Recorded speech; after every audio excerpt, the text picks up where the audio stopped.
మరో అంశం చూద్దాం. అమరావతిలో రెండో విడత భూ సమీకరణకు ఏపీ సర్కార్ గ్రీన్ సిగ్నల్ ఇచ్చింది. 7 గ్రామాల పరిధిలో 16,666 ఎకరాల భూ సమీకరణకు నోటిఫికేషన్ ఇచ్చారు. పట్టా అసైన్ భూముల్ని సమీకరణ చేసేందుకు ప్రభుత్వం ఆదేశాలు జారీ చేసింది. అంతేకాకుండా భూ సమీకరణ బాధ్యతను సిఆర్డీఏ కమిషనర్కు అప్పగించింది. పల్నాడు జిల్లా అమరావతి మండలంలో 4 గ్రామాల్లో భూ సమీకరణ చేయాలని నిర్ణయించింది. ఆ వివరాలని ఫీల్డ్ రిపోర్ట్ ద్వారా మా ప్రతినిధి శ్రీహరి అందిస్తారు. శ్రీహరి,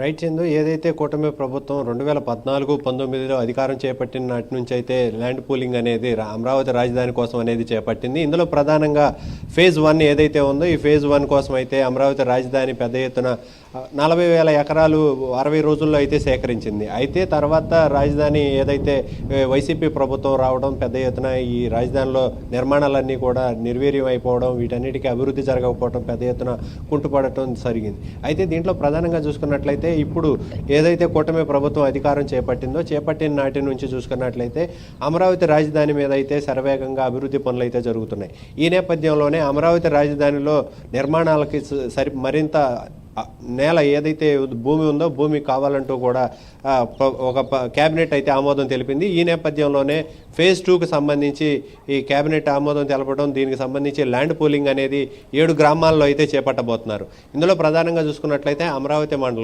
అమరావతి మండలంలో చూసుకున్నట్లయితే ఏదైతే గ్రామాలు ఉన్నాయో వైకుంఠపురం, పెద్దమద్దూరు, ఎండ్రాయి, కర్లపూడి, అదేవిధంగా లేమల్లె, ఈ గ్రామాల్లో అయితే పెద్ద ఎత్తున 7,465 ఎకరాలను అయితే ల్యాండ్ పూలింగ్లో సేకరించబోతున్నారు. ఇప్పటికే రైతులకి గ్రామ సభలు నిర్వహించారు.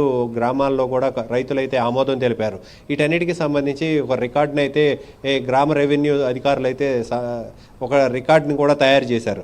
దీన్ని త్వరలో కూడా ఈ గ్రామాలకు సంబంధించిన ల్యాండ్ పూలింగ్ని అయితే చేపట్టబోతున్నారు. దీంతోపాటు ఏదైతే గుంటూరు జిల్లా తుళ్ళూరు మండలం ఏదైతే ఉందో ఈ తుళ్ళూరు మండలంలో కూడా వడ్డమానూరు, హరిశ్చంద్రాపురం, అదేవిధంగా పెదపరిమి గ్రామాల్లో కూడా 9,097 ఎకరాలు, మొత్తం మీదుగా 16,666 ఎకరాలను అయితే అమరావతి రాజధాని సెకండ్ ఫేజ్ కోసం అయితే భూమిని సేకరించబోతున్నారు. అయితే దీంట్లో ప్రధానంగా చూసుకున్నట్లయితే అమరావతిలో పెద్ద ఎత్తున ఫేజ్ 2లో కూడా అభివృద్ధి చేసే దిశగా అయితే అడుగులు వేస్తుంది.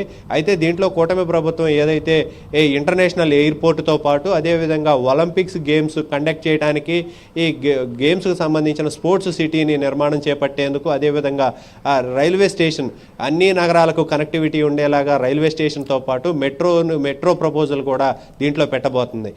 ఈ నేపథ్యంలోనే అమరావతి ఎడ్యుకేషన్ హబ్గా కూడా మరింత అభివృద్ధి చేసే దిశగా ఇప్పటికే ఆస్ట్రేలియాకి చెందిన ప్రతినిధులతో కూడా మంత్రి నారా లోకేష్ అయితే మాట్లాడారు. ఇక్కడికి మరి కొద్ది రోజుల్లో అయితే కొన్ని యూనివర్సిటీస్ని కూడా ఈ రాజధానిలో అయితే నిర్మాణాలు చేపట్టేందుకు మరింత అభివృద్ధి దిశగా ముందుకు వెళ్ళబోతుంది కూటమి ప్రభుత్వం.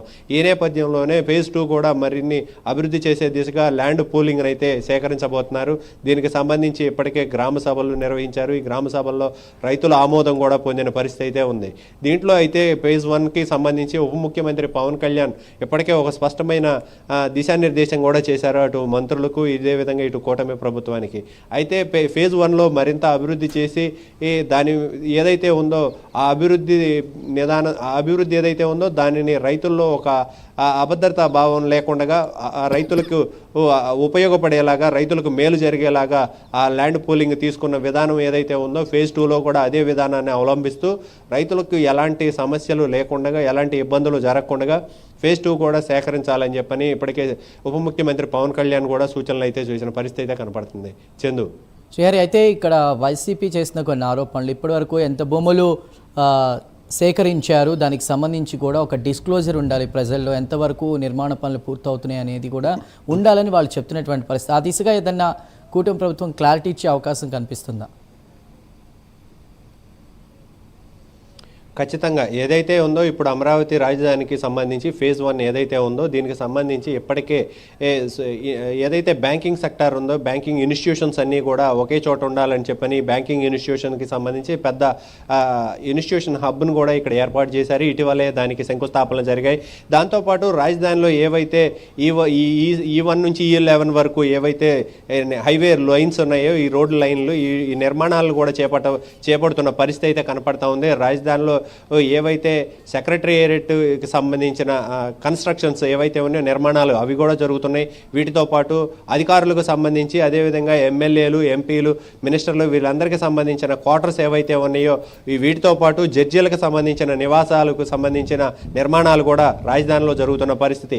ఇవన్నీ కూడా పెద్ద ఎత్తున నిర్మాణాలు ఏవైతే ఉన్నాయో రాజధానిలో అన్ని నిర్మాణాలు కూడా జరుగుతున్న పరిస్థితి. ఇవన్నీ కూడా ప్రజలకు చూపించే విధంగా అదేవిధంగా వారికి తెలియపరిచే విధంగా చూపించాలంటూ కూడా ఉప ముఖ్యమంత్రి పవన్ కళ్యాణ్ ఇప్పటికే ఒక స్పష్టమైన ఆదేశాలు ఇచ్చారు.